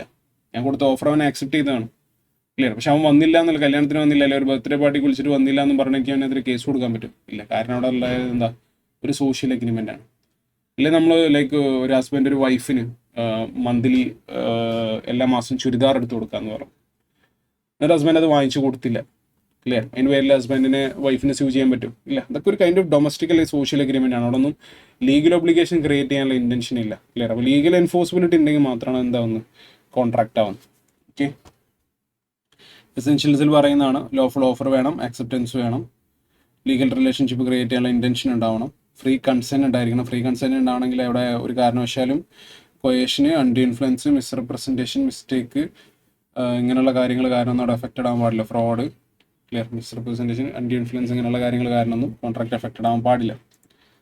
പിന്നെ പാർട്ടീസ് കോമ്പിറ്റൻ്റ് ആയിരിക്കണം. കോമ്പിറ്റൻ്റ് എന്ന് പറഞ്ഞു കഴിഞ്ഞാൽ മേജർ ആയിരിക്കണം, അതുപോലെ തന്നെ സൗണ്ട് മൈൻഡ് ആയിരിക്കണം, പിന്നെ person not disqualified by law ആയിരിക്കണം. ലോ ഡിസ്ക്വാളിഫൈ ചെയ്ത പേഴ്സൺ ആവാൻ പാടില്ല. പിന്നെ കൺസിഡറേഷൻ ഉണ്ടായിരിക്കണം. കൺസിഡറേഷൻ ആഡിക്വേറ്റ് ആണെന്ന് നിർബന്ധമൊന്നുമില്ല. എന്തെങ്കിലും റിട്ടേൺ ആകും, സംതിങ് റിട്ടേൺ അല്ലെങ്കിൽ സംതിങ് ഫോർ സംതിങ് ഉണ്ടായിരുന്നു, that is quid pro quo. എന്തായാലും കൺസിഡറേഷൻ നിർബന്ധമാണ്, which means no consideration no contract. പിന്നെ അതിന് കുറച്ച് എക്സെപ്ഷൻസ് ഉണ്ട്, നമ്മൾ ഡിസ്കസ് ചെയ്തിട്ടുണ്ട്. Okay, no consideration no contract. പിന്നെ വരുന്നതാണ് ലോഫുൾ ഒബ്ജക്റ്റ്. ലോഫുൾ ഒബ്ജക്റ്റിലേക്ക് വരുന്ന സമയത്ത് കൺസിഡറേഷൻ ഒബ്ജക്റ്റും ഒരു കൈൻഡ് ഓഫ് സിനോണിംസ് ആണ്. ലൈക്ക് ഒരാളുടെ പോയിന്റ് ഓഫ് വ്യൂ അത് കൺസിഡറേഷൻ ആണെങ്കിൽ മറ്റാളുടെ പോയിന്റ് ഓഫ് വ്യൂ അത് സെയിം സാധനം തന്നെ ഒബ്ജക്റ്റ് ആവും. രണ്ടും വ്യത്യാസമൊന്നുമില്ല. ലോഫുൾ ആണോ നിർബന്ധമുണ്ട്, കാരണം 5000 രൂപ തരാൻ കുറച്ച് കഞ്ചാവ് തരാം, അല്ലെങ്കിൽ വേറെ എന്തെങ്കിലും ഇല്ലീഗൽ ആക്ടിവിറ്റീസ് അങ്ങനെ എന്തെങ്കിലും ഇൻവോൾവ് ചെയ്യുന്നൊന്നും കോൺട്രാക്റ്റിൽ പറ്റില്ല. അപ്പോൾ ലോഫുൾ ആണോ നിർബന്ധമുണ്ട്, കൺസിഡറേഷൻ ആണെങ്കിലും ഒബ്ജക്റ്റ് ആണെങ്കിലും. പിന്നെ എക്സ്പ്രസ്ലി വോയിഡ് ആയിട്ട് ഡിക്ലെയർ ചെയ്ത അഗ്രിമെന്റ്സ് ആവാൻ പാടില്ല. Like agreement in register of marriage expressly declared of void ആണ്. എക്സാമ്പിൾ നമ്മൾ ക്ലാസ്സിൽ പറഞ്ഞിട്ടാണ്, ഒരാളെ ഒരിക്കലും കല്യാണം കഴിക്കില്ല എന്നുള്ള രീതിയിൽ നമ്മളൊരു അഗ്രിമെന്റ് വാങ്ങിക്കുന്നത്, ഇതിനൊരു വാലിഡിറ്റി ഉണ്ടാവില്ല. കാരണം അഗ്രിമെന്റ് രജിസ്റ്റർ ഓഫ് മാരേജ് എന്ന് പറഞ്ഞാൽ എക്സ്പ്രസ്ലി വോയിഡ് ഡിക്ലെയർ ചെയ്തിട്ടുള്ളതാണ്. അതുപോലെ തന്നെ agreement register of legal proceedings, agreement register of trade, ഇതൊക്കെ എക്സ്പ്രസ്ലി വോയിഡ് ആയി ഡിക്ലെയർ ചെയ്തിട്ടുള്ള അഗ്രിമെന്റുകളാണ്. അതൊന്നും തന്നെ ആവാൻ പാടില്ല. പിന്നെ മീനിങ് സെർട്ടൈൻ ആയിരിക്കണം. ഒന്നുകിൽ സെർട്ടൈൻ ആയിരിക്കണം, അല്ലെങ്കിൽ capable of being made certain ആയിരിക്കണം. അപ്പോൾ നമ്മളൊരു ഷോപ്പിൽ പോയിട്ട് ഓയിൽ എന്ന് പറയുമ്പോൾ ഒരുപാട് ഓയിൽ ഉണ്ടാവാൻ സാധ്യതയുണ്ട്, അപ്പോൾ അത് സെർട്ടൈൻ അല്ല.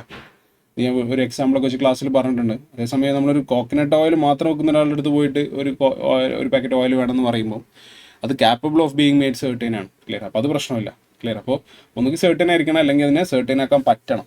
പിന്നെ പെർഫോമൻസിൻ്റെ പോസിബിലിറ്റി, അത് പോസിബിൾ ആയിരിക്കണം. ഇമ്പോസിബിൾ ആയിട്ടുള്ള ഒരു കാര്യം ചെയ്യാന്നുള്ള രീതിയിൽ, അത് ലീഗലി ആവാം, അല്ലെങ്കിൽ ഫിസിക്കലി ഇമ്പോസിബിൾ ആയിട്ടുള്ളത് ഒന്നും പറ്റില്ല. ലീഗലി ആൻഡ് ഫിസിക്കലി പോസിബിൾ ആയിട്ടുള്ള മാത്രമേ കോൺട്രാക്റ്റിൽ പറ്റുള്ളൂ. പിന്നെ മറ്റുള്ള ലീഗൽ ഫോർമാലിറ്റീസ് എല്ലാം തന്നെ നമ്മൾ ഫുൾഫിൽ ചെയ്യണം.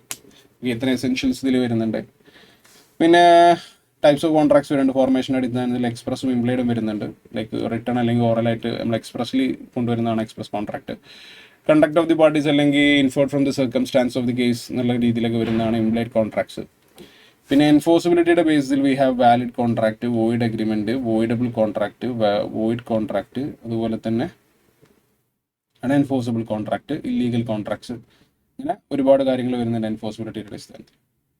പിന്നെ ഇല്ലീഗൽ അഗ്രിമെന്റ്സ്, വോയിഡ് അഗ്രിമെന്റ്സ് എന്താണ് കുറച്ച് ഡിഫറെൻ്റ് ആണ്. അതുമായി ബന്ധപ്പെടുത്തി എല്ലാ വോയിഡ് അഗ്രിമെന്റും എന്തല്ല, ഇല്ലീഗൽ അല്ല. അതേസമയം എല്ലാ ഇല്ലീഗൽ അഗ്രിമെന്റ്സും എന്തായിരിക്കും, വോയിഡ് ആയിരിക്കും. പിന്നെ ഫോർമേഷൻ അടിസ്ഥാനത്ത് വേണ്ട. എക്സ്റ്റെൻഡ് ഓഫ് പെർഫോമൻസ് അടിസ്ഥാനത്തിൽ വി ഹാവ് എക്സിക്യൂട്ടഡും ഉണ്ട്, എക്സിക്യൂട്ടഡ്. രണ്ടുപേരും അവരുടെ പെർഫോമൻസ് ചെയ്തിട്ടുണ്ടെങ്കിൽ എക്സിക്യൂട്ടഡും, ആരെങ്കിലും ഒരാളുടെ അല്ലെങ്കിൽ രണ്ടാമതും പെൻഡിങ് ആണെങ്കിൽ എക്സിക്യൂട്ടറി എന്നും പറയും. അതുപോലെ ഒരാൾ മാത്രം ഒബ്ലിഗേഷനുള്ള കോൺട്രാക്ട് ഇൻക്ലൂഡ് ചെയ്യുന്ന സമയത്ത് നമ്മൾ യൂണിലാറ്റർ എന്ന് പറയും. രണ്ടുപേരും ഒബ്ലിഗേഷൻ ചെയ്യാനുണ്ടെങ്കിൽ അതിനെ ബൈലാറ്ററൽ എന്ന് പറയും. ഇന്റർനാഷണൽ ആയിട്ടുള്ള ചില ക്യാരക്ടറിലുള്ള ചില കോംപ്ലക്സ് ആയിട്ടുള്ള ഒന്നിൽ കൂടുതൽ പാർട്ടീസ് ഇൻവോൾവ് ചെയ്യുന്ന രീതിയിലുള്ള സിറ്റുവേഷൻസ് വരുമ്പോൾ നമ്മൾ മൾട്ടിലാറ്ററൽ കോൺട്രാക്ട് എന്നും പറയാറുണ്ട്. പിന്നെ വരുന്നതാണ് ഓഫർ. ഓഫറിന്റെ ഡെഫിനിഷൻ അവിടെ കൊടുത്തിട്ടുണ്ട്. When one person signifies to another his willingness to do or abstain from doing anything with a view to obtain the assent of that other person to such act or abstinence, he is said to make a proposal. ഒരാൾ മറ്റൊരാളോട് അല്ലേ അയാളുടെ willingness പറയാണ് ഒരു കാര്യം ചെയ്യാൻ അല്ലെങ്കിൽ ഒരു കാര്യം ചെയ്യാതിരിക്കാൻ. ഇത് പറയുന്ന സമയത്ത് നമുക്കൊരു ഉദ്ദേശമുണ്ട്. എന്തിനാണ്? അതിൽ നമുക്ക് മറ്റേ പാർട്ടിയുടെ സമ്മതം അറിയാന്നുള്ളൊരു ഇൻറ്റൻഷൻ അവിടെ ഉണ്ട്, ക്ലിയർ. ആ ഒരു ആക്ടിലേക്ക് ഒരു ആബ്സിനൻസിലേക്ക് അപ്പോഴാണ് നമ്മൾ ഓഫർ കൊടുത്തു എന്ന് പറയാം, ക്ലിയർ. അതിൻ്റെ എസെൻഷ്യൽസ് ഇവിടെ കൊടുത്തിട്ടുണ്ട്, നിങ്ങളൊന്ന് വായിക്കണം. പിന്നെ ആക്സെപ്റ്റൻസ്, അതിൻ്റെ എസെൻഷ്യൽസ്, പിന്നെ കമ്മ്യൂണിക്കേഷൻ്റെ ഒരു ചാർട്ട് ഞാൻ നിങ്ങൾക്ക് മുന്നേ പഠിപ്പിച്ച് തന്നിട്ടുണ്ട്. അത് വെച്ചിട്ട് ഒന്ന് കമ്മ്യൂണിക്കേഷൻ്റെ ഏരിയ ഒന്ന് പഠിക്കണം.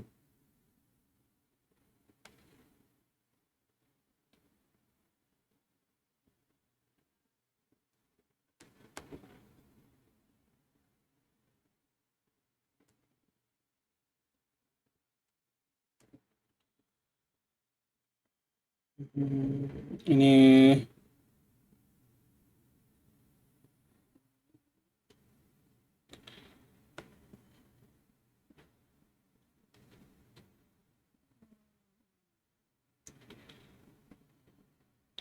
No consideration of contract and എക്സെപ്ഷൻസും അതുപോലെ കൺസിഡറേഷൻ്റെ എസെൻഷ്യൽസ് ഒക്കെ ഒന്ന് നോക്കണം കേട്ടോ.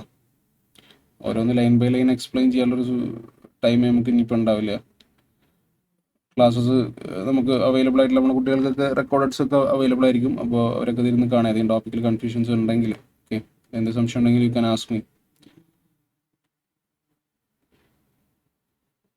നമ്മളിനി സെയിൽ ഓഫ് ഗുഡ്സിൻ്റെ ചെറിയൊരു ഏരിയയും കൂടെ ഡിസ്കസ് ചെയ്യാമെന്ന് വിചാരിക്കുന്നുണ്ട്. ഓക്കെ, സെയിൽ ഓഫ് ഗുഡ്സിലേക്ക് വരുമ്പോൾ initially let's discuss the definition of contract of sale. Sale of goods act നിലവിൽ വന്നുള്ള ഡേറ്റ് 1 ജൂലൈ 1930 ആണ് കേട്ടോ. Applicable to all of India. Contract of sale, contract of sale എന്ന് പറഞ്ഞാൽ it is a contract whereby the seller എന്താ പറഞ്ഞിട്ടുള്ളത്, transfers or agrees to transfer ചെയ്യാനോ അല്ലെങ്കിൽ ട്രാൻസ്ഫർ ചെയ്യാനോ എഗ്രി ചെയ്തു. എന്ത്? Property means what? Property means ownership in what? In goods. To whom?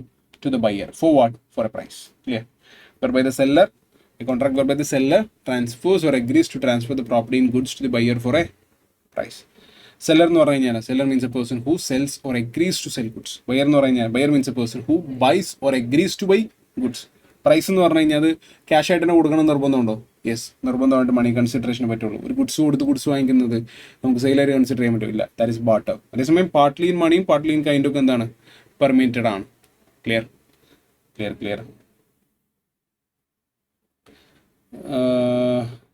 At least 2 parties ഉണ്ടാവണം. എക്സ്പ്രസ് ആവാം, ഇംപ്ലൈഡ് ആവാം. പിന്നെ subject matter of the sale എന്തായിരിക്കണം? ഗുഡ്സ് ആയിരിക്കണം. പിന്നെ അതുപോലെ അതിന് നിർബന്ധമായിട്ടും പ്രോപ്പർട്ടി ട്രാൻസ്ഫർ ഉണ്ടായിരിക്കണം. പൊസിഷൻ മാത്രം കൊടുത്താൽ പോരാ. പ്രൈസ് കൺസിഡറേഷൻ ഉണ്ടായിരിക്കണം. ക്ലിയർ? പിന്നെ അബ്സല്യൂട്ട് ആവാം, കണ്ടീഷണൽ ആവാം. പിന്നെ വരുന്നതാണ് സെയിലും എഗ്രിമെന്റ് സെയിലും തമ്മിലുള്ള ഡിഫറൻസസ്. ഇതിന് വെച്ചിട്ടാണ് ഇപ്പോൾ ക്വസ്റ്റ്യൻ ചോദിച്ചത്. എഗ്രിമെന്റ് സെയിൽ എന്ന് പറഞ്ഞാൽ എക്സിക്യൂട്ടറി കോൺട്രാക്ട് ആണ്. സെയിൽ എന്ന് പറഞ്ഞു കഴിഞ്ഞാൽ എക്സിക്യൂട്ടഡ് കോൺട്രാക്ട് ആണ്. ക്ലിയർ? ഓക്കെ, ഇനി ഗുഡ്സിലേക്ക് വരുന്ന സമയത്ത് ഗുഡ്സ് എന്ന് പറഞ്ഞു കഴിഞ്ഞാൽ എന്താ? Every kind of movable property other than action of claims and money. Action of ക്ലെയിംസും മണിയും ഗുഡ്സ് ആണോ? അല്ല. ഇത് വളരെ ഇമ്പോർട്ടൻ്റ് ആയി ശ്രദ്ധിക്കേണ്ട ഡെഫിനിഷൻ ആണ്. എന്ത് ഇൻക്ലൂഡഡ് ആണ്? സ്റ്റോക്കും ഷെയർസ് ഇൻക്ലൂഡഡ് ആണ്. ഗ്രോയിങ് ക്രോപ്സും ഗ്രാസും അതുപോലെ തന്നെ ലാൻഡുമായിട്ട് അറ്റാച്ച് ചെയ്ത് കിടക്കുന്ന ഒക്കെ ഓക്കെയാണ്. പക്ഷെ എന്ത് ചെയ്യണം? Which are agreed to be severed before sale. സെയിലിന് മുന്നേ എന്ത് ചെയ്യണം? നമ്മളത് ഭൂമിയിൽ നിന്നും സെപ്പറേറ്റ് ചെയ്യണം. അങ്ങനെയാണെങ്കിൽ അതൊക്കെ ഗുഡ്സ് ആണ്. പിന്നെ മൂവബിൾ പ്രോപ്പർട്ടി ആയിരിക്കണം. ആക്ഷൻ ഓഫ് ക്ലെയിമും മണിയും ഗുഡ്സ് അല്ല. പിന്നെ അതുപോലെ trade mark, copyright, patent, good വില്ല്, ഇലക്ട്രിസിറ്റി, വാട്ടർ, ഗ്യാസ് തുടങ്ങിയുള്ള കാര്യങ്ങളൊക്കെ പല ജഡ്ജ്മെന്റിന്റെ അടിസ്ഥാനത്തിൽ നമ്മൾ എന്ത് ചെയ്തിട്ടുണ്ട്? ഗുഡ്സ് ആയിട്ട് ട്രീറ്റ് ചെയ്തിട്ടുണ്ട്. ആക്ഷൻ ക്ലെയിം എന്ന് പറഞ്ഞു കഴിഞ്ഞാൽ നമുക്കൊരു സ്യൂട്ടിലൂടെ അല്ലെങ്കിൽ മാത്രം നമുക്ക് ക്ലെയിം ചെയ്തെടുക്കാൻ പറ്റുന്ന ഒരു ഡെപ്റ്റ് പോലുള്ള ഒരു സംഭവത്തിനെയാണ് നമ്മൾ ആക്ഷൻ ക്ലെയിം എന്ന് പറയുന്നത്.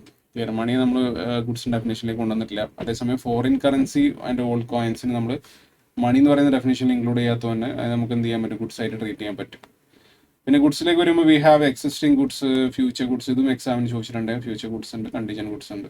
ഈ എക്സിസ്റ്റിംഗ് തന്നെ വി ഹാവ് സ്പെസിഫിക്, അസർട്ടൈൻഡും അൺഅസർട്ടൈൻഡും. നമ്മൾ കൃത്യമായിട്ട് ഐഡന്റിഫൈഡ് ആൻഡ് അഗ്രീഡ് ആണ് നമുക്ക് അതിനെ സ്പെസിഫിക് ഗുഡ്സ് എന്ന് പറയും.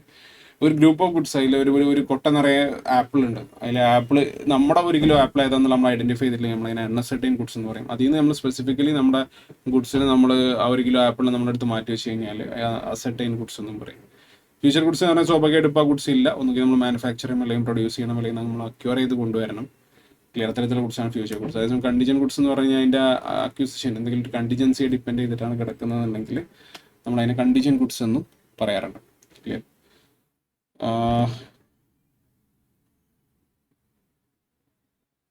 കണ്ടീഷനും വാറണ്ടിയും. കണ്ടീഷൻ എന്ന് പറഞ്ഞു കഴിഞ്ഞാൽ എന്താ? It's a stipulation essential to the main purpose of contract. അതേസമയം വാറണ്ടി എന്ന് പറഞ്ഞു കഴിഞ്ഞാൽ it is a stipulation collateral to the main purpose of contract ആണ്. ക്ലിയർ? ഇതുമായി ബന്ധപ്പെടുത്തി ക്വസ്റ്റ്യൻ ഇപ്പം നമ്മൾ ചെയ്തിട്ടുള്ളൂ.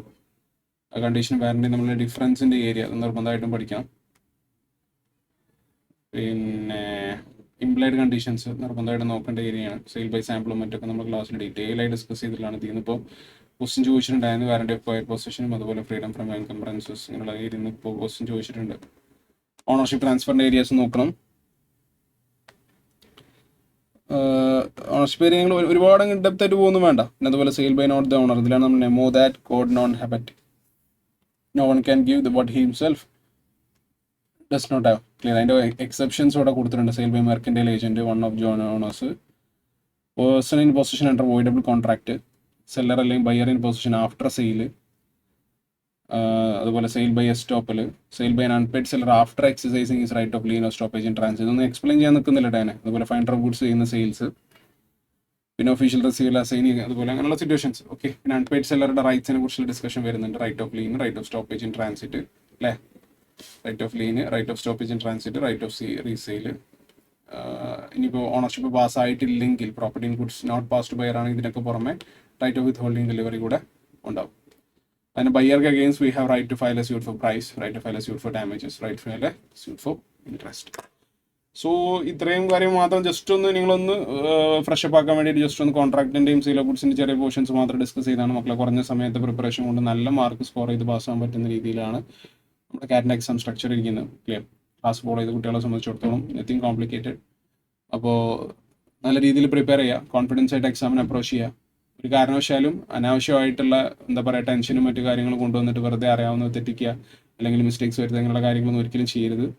ജസ്റ്റ് കോൺഫിഡൻസ് ആയിട്ട് അപ്രോച്ച് ചെയ്ത് പോയി പരീക്ഷ എഴുതിയിട്ടുണ്ടെന്നുണ്ടെങ്കിൽ നമ്മുടെ ക്ലാസ് അറ്റൻഡ് ചെയ്ത് കുട്ടികൾക്ക് തന്നെ നല്ല രീതിയിൽ പാസ്സായി വരാൻ പറ്റുന്ന രീതിയിലുള്ളൊരു എക്സാം പാറ്റേൺ ആണുള്ളത്. So all the very best for you. കുറഞ്ഞ സമയം കൊണ്ട് കുറച്ച് ഇൻപുട്സ് തരിക എന്നുള്ളതായിരുന്നു ഉദ്ദേശിച്ചത്. കാരണം 40 മാർക്സിൻ്റെ ടോപ്പിക്കാണ്, ക്വസ്റ്റ്യൻ ഡിസ്കസ് ചെയ്യാൻ ഒരുപാട് സമയമൊന്നും വേണ്ടി വന്നിട്ടില്ല. അപ്പോൾ so I hope things are clear. പിന്നെയുള്ള കുറഞ്ഞ സമയം വളരെ എഫക്റ്റീവായിട്ട് പ്രൊഡക്റ്റീവായിട്ട് യൂസ് ചെയ്യുക. അത് എക്സാമിന് മാത്രമല്ല നിങ്ങൾക്ക് ഇൻ്റർമീഡിയറ്റിലേക്കും ഭയങ്കര ഹെൽപ്ഫുൾ ആയിരിക്കും. Okay, so anyway thank you, all the very best.